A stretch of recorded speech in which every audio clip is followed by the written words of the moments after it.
రాష్ట్రంలోని జిల్లాల్లోనూ క్రికెట్ అభివృద్ధి చేస్తామంటోంది Hyderabad cricket association. ఉమ్మడి జిల్లాల్లో స్టేడియాల నిర్మాణం కోసం ఇప్పటికే సీఎంతో మాట్లాడామని తెలిపారు హెచ్సీఏ ప్రతినిధులు. ఇక సిటీలోనూ దాదాపు 100 ఎకరాల్లో 1,00,000 సీటింగ్ కెపాసిటీ గల స్టేడియాన్ని నిర్మించే ఆలోచనలో ఉంది హైదరాబాద్ క్రికెట్ అసోసియేషన్. దీంతో రాష్ట్రంలో క్రికెట్ మరింత అభివృద్ధి చెందుతుంది అంటున్నారు విశ్లేషకులు.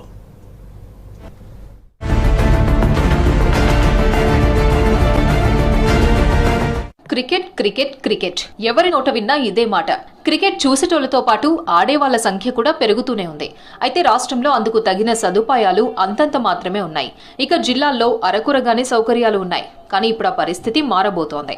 హైదరాబాద్, రంగారెడ్డి మినహా మిగిలిన 8 ఉమ్మడి జిల్లాలలో క్రికెట్ స్టేడియాలు నిర్మించేందుకు హైదరాబాద్ క్రికెట్ అసోసియేషన్ ముందుకొచ్చింది.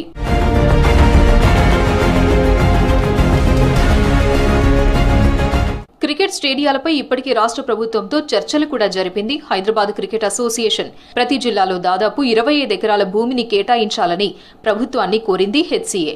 లీజ్ పద్ధతి కాకుండా ప్రభుత్వ ధర ఎంతుందో అంత చెల్లించి తీసుకుంటామంటోంది. భూములు కొనగానే ఆయా ఉమ్మడి జిల్లాలలో స్టేడియాలు నిర్మించి జింకానా గ్రౌండ్ మాదిరిగా క్రికెట్ ఎక్సలెన్సీ అకాడమీలను నిర్మిస్తామంటోంది హెచ్సీఏ. హైదరాబాద్ ఒకటే కాకుండా డిస్ట్రిక్ట్స్ కూడా హైదరాబాద్ తో సమానంగా ప్లేయర్స్ రావాలనేదే మా ఇంటెన్షన్. దాంట్లో భాగంగా ఫేస్ వైజ్ గా మేము ఒక మినిమం 20-25 ఎకర్స్లో గ్రౌండ్ తీసుకొని మినీ స్టేడియంస్ డెవలప్ చేయాలనేదే టార్గెట్. దానికోసం గవర్నమెంట్ని అప్రోచ్ అవుతున్నాం. అంతేకాకుండా డిస్టిక్లో ఉన్న మా సెక్రటరీస్ కూడా ల్యాండ్స్ పర్చేజ్ చేస్తున్నాం.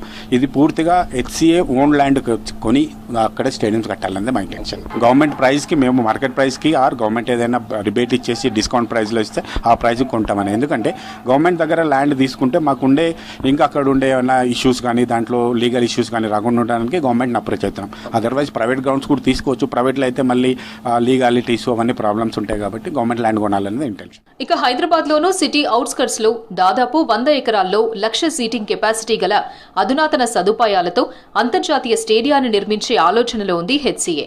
హకీంపేట్లోని తెలంగాణ స్పోర్ట్స్ స్కూల్ కు ఉన్న 300 ఎకరాల్లో దాదాపు 100 ఎకరాల స్థలం ఇవ్వాలని ప్రభుత్వాన్ని కోరామన్నారు హెచ్సీఏ అధ్యక్షుడు జగన్మోహన్ రావు. స్పోర్ట్స్ సంబంధించిన డిపార్ట్మెంట్ హెడ్స్ కానీ అందరినీ కూడా రెగ్యులర్గా కాంటాక్ట్ అవుతున్నాం. అట్లా కాకుండా డిస్ట్రిక్ట్ కలెక్టర్స్ కూడా అప్రోచ్ అవుతున్నాం. వాళ్ళ దగ్గర నుంచి పాజిటివ్ రెస్పాన్స్ వచ్చింది. సీఎం గారు ఈ తొందరలో మాకు ఒక అపాయింట్మెంట్ ఇస్తా అన్నారు. వచ్చిన తర్వాత ఇంకా పూర్తిగా కూడా మా ప్రపోజల్తో రమ్మన్నారు. యాక్చువల్గా వారు ఎప్పుడు అపాయింట్మెంట్ ఇస్తే అప్పుడు ప్రపోజల్స్ రెడీగా ఉన్నాయి. ప్రపోజల్తో వెళ్తాం. డిస్ట్రిక్ట్తో పాటుగా హైదరాబాద్లో కూడా ఒక 100 ఎకరాలలో ఒక మంచి స్టేడియంని, ఎందుకంటే ఈ స్టేడియం కెపాసిటీ మీరు చూసినారు 38,000 ఉంది.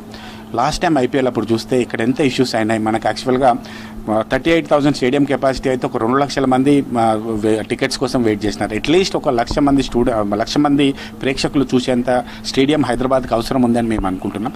దాంట్లో భాగంగానే హైదరాబాద్లో కూడా ఒక 100 ఎకర్స్లో స్టేడియము, దాంతోపాటుగా మాకు రంజీస్ ఆడేటప్పుడు మినిమం 40-50 గ్రౌండ్స్ లీజుకు తీసుకుంటున్నాం.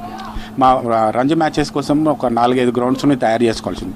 ఒకే క్యాంపస్లో క్రికెట్ క్యాంపస్ ఇంత రెడీ చేసుకుని అక్కడ ఒక పెద్ద స్టేడియం, దాంతోపాటు అనుగుణంగా ఒక 10 గ్రౌండ్స్ రెడీ చేసుకుంటే ఒక ఫుల్ ఫ్లెడ్జ్డ్ ఒక ఫీచర్స్కి రెడీగా ఉంటుంది.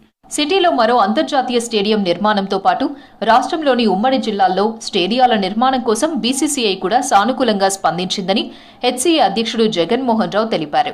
స్థలం దొరకగానే ఫండ్స్ ని బీసీసీఐ ఇచ్చేందుకు రెడీగా ఉందన్నారు. దీనిపై సీఎం రేవంత్ రెడ్డిని మరోసారి కలుస్తామని తెలిపారు. రాష్ట్రంలో స్టేడియాలు నిర్మించడానికి హెచ్సీఏ చొరవ చూపిస్తుండటంతో క్రీడాకారులు, క్రికెట్ అభిమానులు సంతోషం వ్యక్తం చేస్తున్నారు.